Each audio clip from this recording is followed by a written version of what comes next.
ஒரு மாநாடு 2வது மாநாடு போடுறீங்க. 6 மாசத்துல தமிழ்நாட்டுக்கு தேர்தல் வரப்போகுது. நீங்க ஆட்சி அதிகாரத்துக்கு வரப்போறேன்னு சொல்றீங்க. உங்களுடைய பொருளாதார கொள்கை என்ன? நாங்க ஆட்சிக்கு வர்றோம். தமிழ்நாட்டுல கிட்டத்தட்ட 50 வருஷம் 2 திராவிட கட்சிகள் மாறி, மாறி இன்னைக்கு ஆட்சியில இருந்திருக்கு. இன்னைக்கு இந்தியாவில் மிகப்பெரிய முதன்மை மாநிலமாக தமிழ்நாடு இருக்கு. பெண்களுக்கு பாதுகாப்பு இல்லைன்னு சொல்றாரு.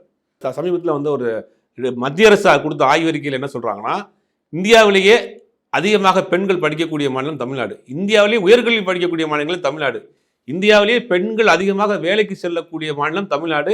இந்தியாவிலேயே பெண்கள் வேலைக்கு செல்லக்கூடிய பாதுகாப்பான சிட்டி சென்னைன்னு வருது. எல்லாமே மத்திய அரசு எடுத்த ஒரு ஆய்வறிக்கையில கொடுக்குறாங்க.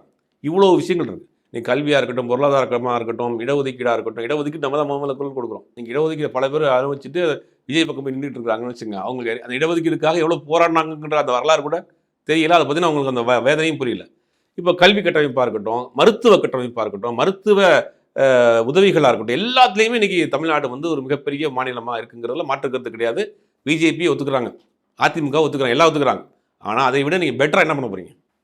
கேள்வி இருக்கா இல்லையா? நீங்கள் தமிழ்நாடு நீங்கள் எல்லா மாநிலத்தை விட சிறந்த மாநிலமாக 50 வருஷத்தில் திமுக அதிமுக அந்த லேப்டாப் கொடுத்தா ஒரு சைக்கிள் கொடுப்பார், இவர் சைக்கிள் கொடுத்தா அவர் கூட மாற்றி மாற்றி படிச்சிருங்க, எப்படியாவது படிச்சு வாழ்க்கையை வாழ்ந்துக்கங்க அப்படின்றாங்க. நீ தமிழ்நாட்டில் பிறக்கக்கூடிய ஒரு குழந்தை முதல் 1ஆம் வகுப்புலேருந்து சார் காலேஜ் வரைக்கும் எல்லாமே இன்னைக்கு அவங்க குழந்தைகளுக்கு இல்லாத குழந்தைகளுக்கு இலவசமாக கொடுத்து அடுத்தடுத்து கொண்டு போகிறாங்க.